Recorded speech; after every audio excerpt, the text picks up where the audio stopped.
Hi, I'm Rob, and welcome to my constantly racing mind. I got a package today.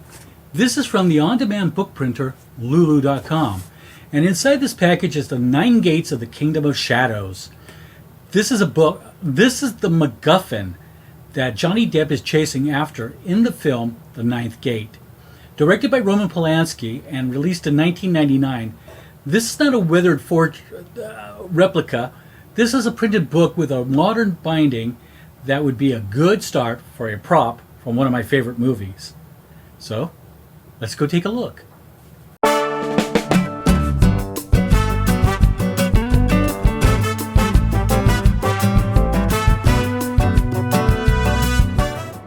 If you are unfamiliar with Roman Polanski's 1999 film, The Ninth Gate, here is a brief primer.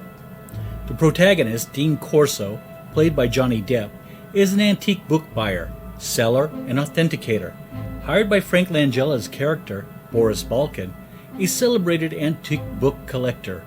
He wants Corso to confirm that his copy of the 9 Gates of the Kingdom of Shadows, written by the 17th century author Aristi di Torquia, is authentic. Balkan's book fails to summon the devil, something that Johnny Depp's Corso quips about, which is essentially what the underlying theme of this film is: power, and who is worthy of wielding that power. Now, divulging plenty of information about the book and the mystery behind it throughout the film by various book collectors, who, coincidentally, or not, turn up dead. The movie informs us bit by bit, letting us put the clues together ourselves. There are those who insist that the devil is an invention of the Inquisition. Either way, they burned both the books and the author on a stake in 1667. Like Lovecraft's dreaded Necronomicon, supposedly written by the mad Arab Abdul al-Hazarad, this book too has sinister properties, as we learn by 2 Spanish booksellers, twins played by the same man, who tell us that the 5 copies of the book, 2 have differences in their illustrations. Now, the woodcut illustrations are the key to this book. The author signed some book illustrations with his own AT, and other illustrations are signed by his co-author, the elusive LCF.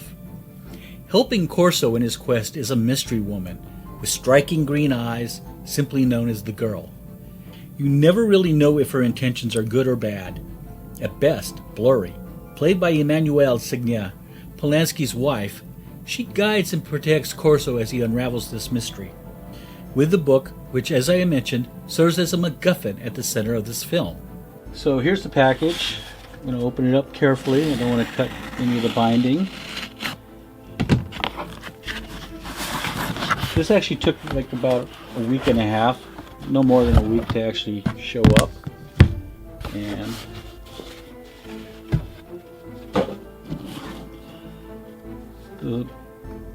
the page, the cover, nicely done.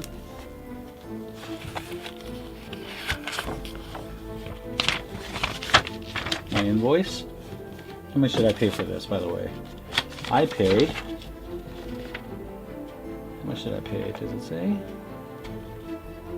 No, it doesn't actually say. It just says it has 412 pages. I don't think I paid more than $45 for this, plus shipping, with shipping. So this book is not weathered. It's on bright white paper. Has the actual page cover.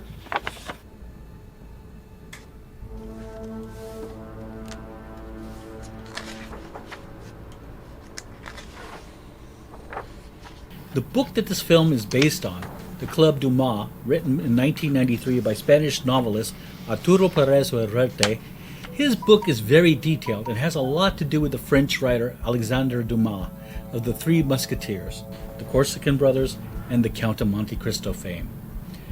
Corso's search for the Deambarium Regni Novum Portis of the 9 doors of the Kingdom of Shadows takes him to Madrid, Spain, Sintra, Portugal, Paris, France, and Toledo, Spain.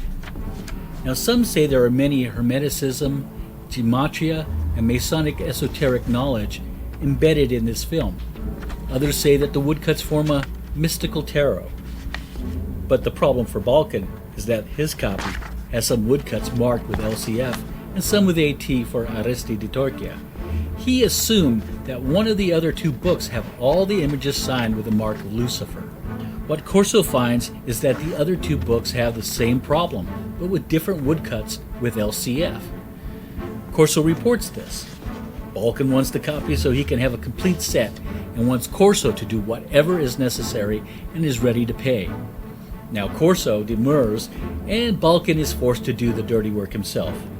He kills the other two. Polanski teases us, hinting to us in every scene, tantalizing us with glimpses into this ancient book and the darkness that the legend and wicked secrets of the Ninth Gate. All of the engravings appearing in the Ninth Gate were commissioned for the novel, and not the movie, by the author himself. The only exception is the one showing the girl riding a dragon, which was altered to make it similar to Emmanuel's face. Each engraving, while having a central human figure, however, each have a door or porta. Forging a book is expensive. Paper of the period, the right inks, it's too expensive to be profitable. Now that being said, the font used in this book can be found online, as well as the text and a full tutorial on weathering the book. I'll put a link in the description. As Corso does his research on the three books, he creates a chart consisting of two horizontal rows of 9 boxes. One row is marked Balkan, the other Fargus, and then Kessler. In the Kessler version, gates 1, 5, and 7 are signed LCF, and gates 2, 3, 4, 6, 8, 9 are signed AT.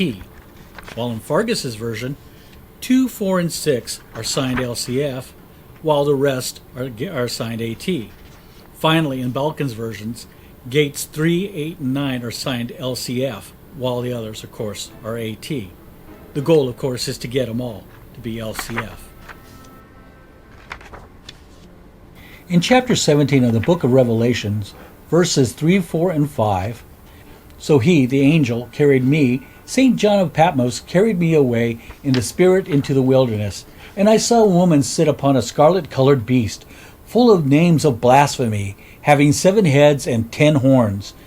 And the woman was arrayed in purple and scarlet color, and decked with gold and precious stones and pearls, having a golden cup in her hand, full of abomination and filthiness of her fornication. At the end, Balkan goes to the ancient Cathar castle, Château de Puivert, draws the obligatory pentagram, lights some candles, arranges the pages of the woodcuts on a table, and says the following. Let me fear neither noose nor sword, nor poison. Let me walk unscathed among lepers and the plague-ridden. Erase me from the book of life, and inscribe me in the black book of death. Let it be now. Let it be so now. Then, the actual spell, as he arranges the pages. To travel in silence by a long and circuitous route. To brave the arrows of misfortune, and fear neither noose nor fire, to play the greatest of all games and win, foregoing no expense, is to mock the vicissitude of fate and to gain the keys that will unlock the Ninth Gate. I very briefly want to mention this postcard that I have here. It's from Baron Kessler, and it's a movie prop that was used in the film, and it's something you can get online at the website where I put the link in the description below. So go ahead and check it out. I think you'll find some amazing things there about the book and the actual movie props. Now about the film. It was in 1968 that Roman Polanski directed Rosemary's Baby, but it wasn't until 31 years later that he returned to the subject of Satan. I found that the formula for a supernatural film nowadays is to take an ancient religion like Sumerian, Akkadian, Assyrian, Babylonian, Canaanite, or even Jewish Kabbalahism, find an obscure god and refocus it as a demon, and examples would be like Dagon, Pazuzu, Lilitu, or even Lilith, etc. But here, the Ninth Gate takes Satan himself and runs with it.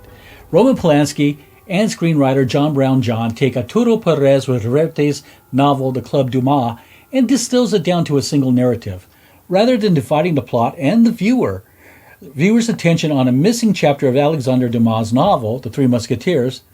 But in doing so, Polanski leads the audience on a classic whodunit with a glimpse of the occult that leaves the viewer wanting to know more about the mystery of this book. Now, while I really enjoyed the film overall, I do have one unfavorable item to point out, and that is Depp's character, Dean Corso, doesn't seem to change throughout the film. I don't see him grow. He seems to be the same agnostic character till the very end, a non-believer of the supernatural.